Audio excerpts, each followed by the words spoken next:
सरकार मुर्दाबाद, भ्रष्ट सरकार मुर्दाबाद, भ्रष्ट सरकार मुर्दाबाद, भ्रष्ट सरकार राजीनामा दे, भ्रष्ट सरकार मुर्दाबाद, नालायक सरकार राजीनामा दे, भ्रष्ट सरकार मुर्दाबाद, उज्यालो नेपाल जिंदाबाद, उज्यालो नेपाल जिंदाबाद, हाम्रो संघर्ष जारी छ, लोड सेडिङ चाहिँदैन, उज्यालो नेपाल जिंदाबाद, लोड सेडिङ चाहिँदैन, पुलमान हटाउन पाइँदैन, पुलमान हटाउन पाइँदैन, गणतन्त्र जिन्दाबाद, गणतन्त्र जिन्दाबाद, नालायक सरकार मुर्दाबाद, भ्रष्ट सरकार मुर्दाबाद, लोड सेडिङ चाहिँदैन, लोड सेडिङ चाहिँदैन, पुलमान हटाउन पाइँदैन, पुलमान हटाउन पाइँदैन, उज्यालो नेपाल जिन्दाबाद, गणतन्त्र जिन्दाबाद, भ्रष्ट सरकार मुर्दाबाद, भ्रष्ट सरकार राजीनामा दे, हाम्रो संघर्ष जारी छ, लोड सेडिङ चाहिँदैन, लोड सेडिङ चाहिँदैन, पुलमान हटाउन पाइँदैन, पुलमान हटाउन पाइँदैन, भ्रष्ट सरकार मुर्दाबाद, भ्रष्ट सरकार मुर्दाबाद, गणतन्त्र जिन्दाबाद, गणतन्त्र जिन्दाबाद, भ्रष्ट सरकार मुर्दाबाद,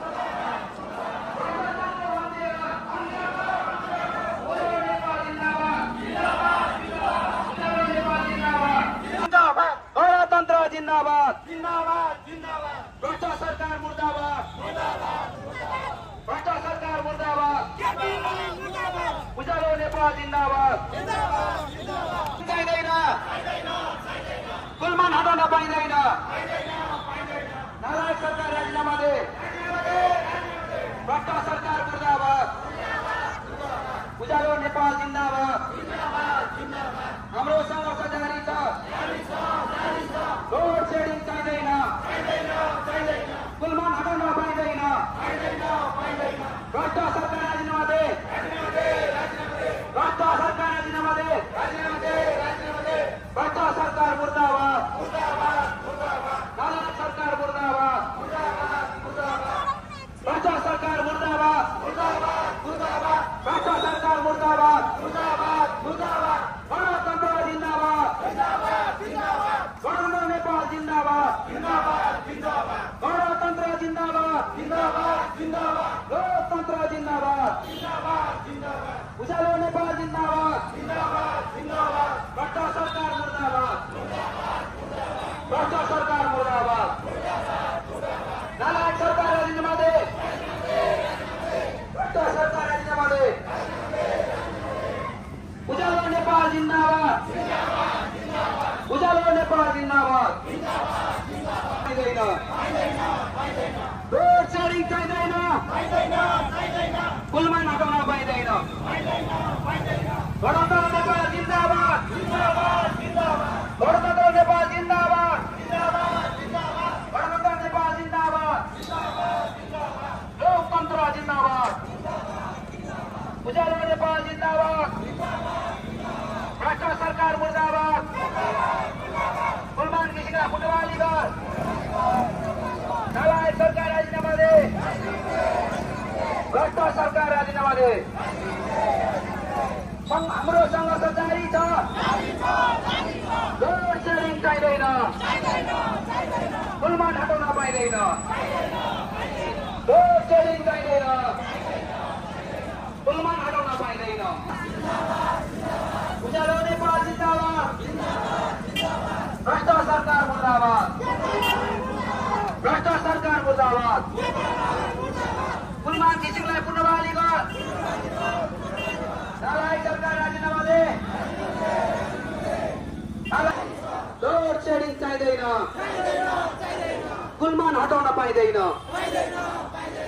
गणतन्त्र जिन्दाबाद गणतन्त्र जिन्दाबाद लोकतन्त्र जिन्दाबाद गणतन्त्र नेपाल जिन्दाबाद उज्यालो नेपाल जिन्दाबाद भ्रष्ट सरकार मुर्दाबाद भ्रष्ट सरकार मुर्दाबाद कुलमान घिसिङलाई पुनबहाली गर नारायण सरकार राजीनामा दे संयुक्त संघर्ष समिति जिन्दाबाद हाम्रो संघर्ष जारी छ लोड सेडिङ चाहिँदैन कुलमान हटाउन पाइँदैन उज्यालो नेपाल जिन्दाबाद उज्यालो नेपाल जिन्दाबाद गणतन्त्र जिन्दाबाद लोकतन्त्र जिन्दाबाद लोकतन्त्र जिन्दाबाद गणतन्त्र जिन्दाबाद भ्रष्ट सरकार मुर्दाबाद कुलमान घिसिङलाई पुनबहाली गर कुलमान घिसिङलाई पुनबहाली गर उज्यालो नेपाल जिन्दाबाद गणतन्त्र नेपाल जिन्दाबाद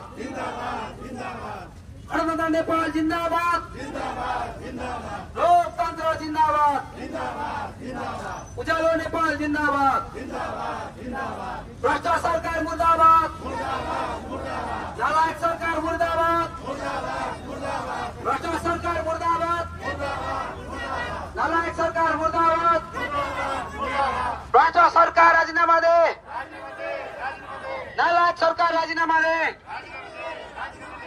लोड सेडिङ चाहिँदैन कुलमान हटाउन पाइँदैन गणतन्त्र जिन्दाबाद गणतन्त्र जिन्दाबाद लोकतन्त्र जिन्दाबाद उज्यालो नेपाल जिन्दाबाद उज्यालो नेपाल जिन्दाबाद भ्रष्ट सरकार मुर्दाबाद भ्रष्ट सरकार मुर्दाबाद भ्रष्ट सरकार मुर्दाबाद भ्रष्ट सरकार राजीनामा दे भ्रष्ट सरकार राजीनामा दे भ्रष्ट सरकार राजीनामा दे उज्यालो नेपाल जिन्दाबाद गणतन्त्र नेपाल जिन्दाबाद लोकतन्त्र जिन्दाबाद नेपाली जनता जिन्दाबाद नेपाली जनता जिन्दाबाद संघर्ष जारी छ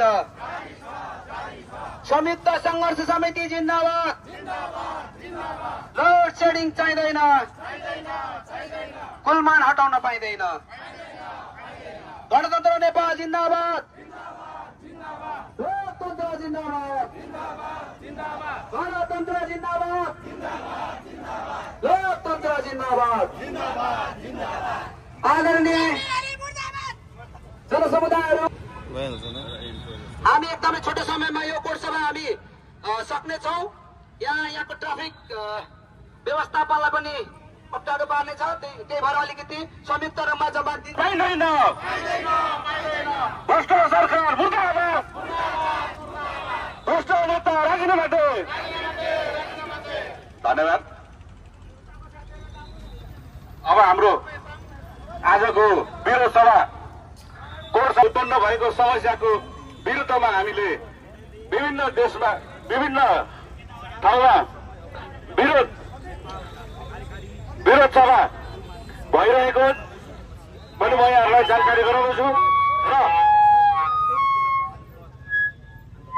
आज नेतागण पत्रकार मित्रहरू प्रशासन सम्पूर्ण संघ संस्थाका प्रतिनिधिज्यूहरू र व्यापारी वर्ग र यहाँ उपस्थित हुनुहुने उज्यालो नेपाल चाहनुहुने सम्पूर्णमा यो कुलमान घिसिङ पद पुनःस्थापना संयुक्त संघर्ष समितिको तर्फबाट र मेरो व्यक्तिगत तर्फबाट यहाँहरू सम्पूर्णमा लासो फ्याफुला नमस्कार अभिवादन। अब यहाँ हाम्रो प्रशासनिक कारणले गर्दाखेरि हामीलाई एकदम छिटो समयमा यो कार्यक्रम सम्पन्न गर्नुपर्ने भएकोले सर्वप्रथम म हाम्रो संयुक्त संघर्ष समितिका संयोजकज्यूलाई यहाँ अगाडि आएर बसिदिन म हार्दिक अनुरोध गर्दछु। संयुक्त संघर्ष समितिका संयोजकज्यूलाई अगाडि आएर बसिदिनु म हार्दिक अनुरोध गर्दछु।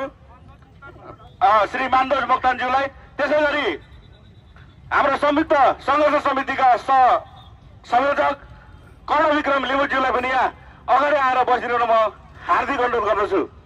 भन्दा अब म कति पनि ढिला नगरिकन आजको यस कोट सभालाई सम्बोधन गरिदिनु हुन सर्वप्रथम म नेपाल तामाङ घेटुङ 1 नम्बर प्रदेशका अध्यक्ष श्री रेखबहादुर घिसिङ तामाङज्यूलाई हार्दिक अनुरोध गर्दछु।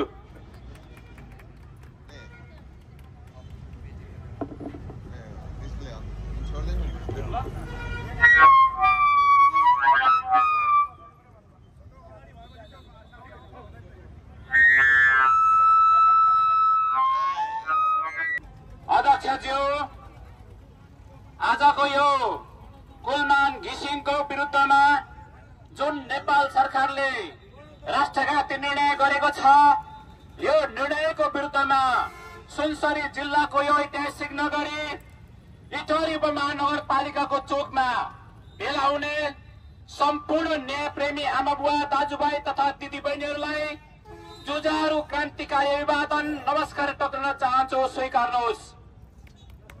आज यो देश रुइरहेको छ। हामीले विगत 7 सालदेखि यो देश परिवर्तन गर्नका लागि नेपाली जनताले विभिन्न खालका लडाईहरू लडे, विभिन्न खालका आन्दोलनहरू भए, व्यवस्थाहरू परिवर्तन भयो, तर अवस्था परिवर्तन भएन। तिनै हिजो 46 सालमा यो देशलाई लुट्ने लुटेराहरूको अवशेष अझ यो देशमा बाँकी रहेछ। विगत 8 वर्ष अगाडि यो देशमा एउटा कुलमान घिसिङ भन्ने एउटा इन्जिनियरलाई नेपाल सरकारले विद्युत प्राधिकरणको प्रमुख कार्यकारी नियुक्त गरेको थियो। त्यो बेलामा यो देशमा 18 घण्टासम्म लोड सेडिङ हुने गरेको थियो।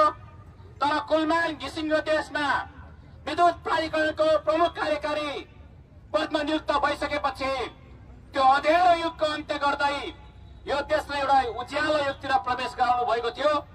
त्यो बेलामा विद्युत प्राधिकरणमा 37 अरब घाटामा थियो। त्यो 37 अरब घाटा पुर्ताल गरेर पनि कुलमान घिसिङले 11 अरब नाफा पहिलो 4 वर्ष कार्यकालमा निकाल्नु भएको थियो। के यो नेपाली जनताको लागि, नेपाल देशको लागि यो घाटा हो? यो घाटा होइन थियो भने नेपाल सरकारले आज किन जनविरोधी, नेपाली जनता विरोधी निर्णय गर्दैछ?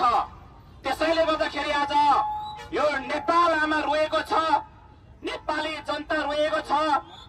यही सिलसिलामा आज यो देशको जनताहरू रोल्पा उठेको छ, रुकुम उठेको छ, हिमाल उठेको छ, पहाड उठेको छ, तराई उठेको छ, आन्दोलन उठेको छ। यो देशमा आगो बलिरहेको छ। विगत केही दिन अगाडि भर्खरै मात्रै नेपाल सरकारका केही भ्रष्ट मन्त्रीहरूले, केही थान भ्रष्ट मन्त्रीहरूको निर्णयले उज्यालो नेपालका नायक कुलमान घिसिङलाई पदबाट बर्खास्त गरिसके पछाडि आज हामी आन्दोलनमा छौं, आज हामी सडकमा छौं। हामी नेपाली जनताले भनिरहेका छौं कुलमान घिसिङलाई फेरि पुनर्बहाली गर्नुपर्छ। कुलमान घिसिङको केही महिना पछाडि कार्यकाल पूरा हुँदैछ। यो 4 महिना पर्खिन नसक्नुपर्ने कारण के थियो? कुलमान घिसिङले उद्योगीहरूसँग उठाउनु पर्ने जुन 52 अर्ब बक्यौता छ, यो उठाउन खोज्दाखेरि नेपाल सरकारले रोक्नु पर्ने कारण के थियो? यसबाट बुझिन्छ कि यो देशका शासकहरू, चाहे त्यो नेपाली कांग्रेसको किन नहोस्, चाहे त्यो नेकपा एमालेको किन नहोस्, चाहे त्यो माओवादी केन्द्रको किन नहोस्, यसरी 80 वर्ष पार गरिसकेका 84 गरेर यो पृथ्वीबाट नै बिदा दिनुपर्ने खालका नेताहरूबाट अब देश बन्दैन भन्ने कुरा नेपाली जनताले बुझिसकेका छौं, हामीले बुझिसकेका छौं। आज जनतामा निराशा छन्। यही निराशाको बीचमा केही नेपाली दाजुभाइहरूले आज विकल्प खोजिराख्नु भएको छ। कता कता राजतन्त्रको नारा पनि उठेको अवस्था छ। यो व्यवस्था फेल भयो भने यो व्यवस्थाको फेल हुनुको कारण नेपाली जनता होइन, ती नेताहरू जसले हामीले सरकारमा पुर्यायौं, जसले हामीले मन्त्री बनायौं, प्रधानमन्त्री बनायौं, जसले हामीले संसद बनायौं, ती नेपाली जनताको कारणले होइन। यिनै भ्रष्ट शासक दलाल नेतृत्वको कारणले गर्दाखेरि आज व्यवस्थामाथि धावा बन्न सुरु गरिएको छ। तर म भन्न चाहन्छु, लोकतन्त्र गणतन्त्र यो व्यवस्था संसारको सबैभन्दा उत्कृष्ट व्यवस्था हो। यही व्यवस्थाभित्र हामीले हाम्रो भविष्य खोज्नुपर्छ। यो व्यवस्था गलत होइन। यो व्यवस्था सञ्चालन गर्ने, यो व्यवस्थालाई नेतृत्व गर्ने तपाईँ हामीले हाम्रा हातले भोट दिएर पठाएका नेताहरू खराब हुन्। त्यसले गर्दाखेरि पात्र परिवर्तन गर्नुपर्छ। अब 84 वर्ष पुगेर लट्ठी टेकेर हिँड्न खालका हाम्रा नेताजीहरूले देश बन्दैन। हामीले नेतृत्व युवा पुस्तामा लिन सक्नुपर्छ। त्यसले गर्दाखेरि मैले आज के बुझिरहेको छु भने हामी कांग्रेसको नेतृत्वले गल्ती गर्यो भने कांग्रेसको कार्यकर्ता बोल्न नसक्ने, माओवादीले गल्ती गर्यो भने माओवादीको कार्यकर्ता बोल्न नसक्ने, नेकपा एमालेको नेतृत्वले गल्ती गर्यो भने एमालेको कार्यकर्ता बोल्न नसक्ने। यही हो देश परिवर्तन नभएको। यही कारणले संघीयता कमजोर हुँदैछ, गणतन्त्र कमजोर हुँदैछ, धर्मनिरपेक्ष कमजोर हुँदैछ। त्यसैले गर्दाखेरि तपाईँ हामी सबैभन्दा पहिला यो देशको सार्वभौम सम्पन्न एउटा स्वतन्त्र नेपाली नागरिक हौं। त्यस पछाडि मात्रै हामी कुनै पनि दलको कार्यकर्ता होला। पहिला यो देशको सार्वभौम सम्पन्न एउटा स्वतन्त्र नेपाली नागरिक हौं। त्यस पछाडि मात्रै हामी कुनै पनि दलको कार्यकर्ता होला। त्यसले गर्दाखेरि हाम्रा नेताहरूले गल्ती गर्दाखेरि कम से कम तपाईले यो विषयमा गल्ती गर्नुभयो भने लेख्ने, बोल्ने, नेतालाई गजगजाउने यो तागत, यो ल्यागत हामी सबै नेपाली जनताले राख्नुपर्छ भन्न चाहन्छु। अब पूर्वदेखि पश्चिमसम्म, हिमालदेखि पहाडसम्म यो आन्दोलन उठेको छ। हिजो पनि कुलमान घिसिङलाई पहिलो 4 वर्ष कार्यकाल पछाडि पनि फेरि पुनर्बहाली गर भन्दाखेरि यस्तै भ्रष्ट सरकारका केही मन्त्रीहरूले खारेज गरिएको थियो। त्यो बेलामा पनि यही नेपाली जनताको आन्दोलनले, हामी नेपाली जनताको आन्दोलनको तागतले रापतापले दोस्रो पटक उहाँ नियुक्ति हुनुभएको थियो र अहिले यो देशलाई विश्वमा चिनाउनु भएको थियो कि नेपालको अर्थतन्त्र भनेको विद्युत प्राधिकरणले मात्रै धानेको छ कि त वैदेशिक रोजगारले धानेको छ भन्ने खालको शिक्षा, भन्ने खालको चेतना हामीलाई थाहा छ। आज हामीले वायु सेवन निगमको कुरा गर्यौं, त्यो वायु सेवन निगम डुबेको अवस्थामा छ। त्यसै गरी आयल निगमको कुरा गर्यौं, आयल निगम डुबेको अवस्थामा छ। संसारले सञ्चालन गरेको, सरकारले सञ्चालन गरेको एउटै मात्रै प्राधिकरण भनेको जुन विद्युत प्राधिकरण हो, कुलमानको नेतृत्वमा नाफामा आयो। बाँकी यसको इतिहास अत्यन्तै कालो छ। हिजोको डाटा हेरौं, कुलमानको कार्यकालमा यो 8 वर्षभित्र उहाँले गरेको डाटा हेरौं।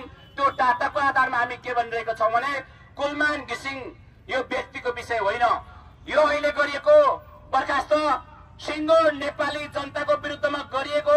त्यसैले यो कुनै जातिको आन्दोलन होइन, कुनै एउटा निश्चित संगठनको आन्दोलन होइन, कुनै एउटा दलगत आन्दोलन होइन। यो सारा नेपालीको आन्दोलन भएको हुनाले पूर्व मेचीदेखि पश्चिम महाकालीसम्म, हिमालदेखि पहाडसम्मका सबै न्यायप्रेमी नेपाली जनता एकजुट भएर यो भ्रष्ट सरकारका केही थान भ्रष्ट मन्त्रीहरूलाई पदबाट बर्खास्त गरेर पुनः कुलमान घिसिङलाई उहाँको कार्यकालसम्मका लागि पुनर्बहाली गरौं भन्ने माग राख्दै आजको आन्दोलनमा सहभागी हुनुभएको सम्पूर्ण पत्रकार मित्रहरू, सुरक्षाकर्मी दाजुभाइ तथा दिदीबहिनीहरू, आन्दोलनकर्मी सम्पूर्ण आमा बुवा दाजुभाइ तथा दिदीबहिनीलाई व्यक्तिगत हिसाबले साथै संस्थागत हिसाबले यहाँहरूलाई हार्दिक धन्यवाद दिँदै मेरो भनाइ अन्त्य गर्न चाहन्छु। नमस्कार। धन्यवाद।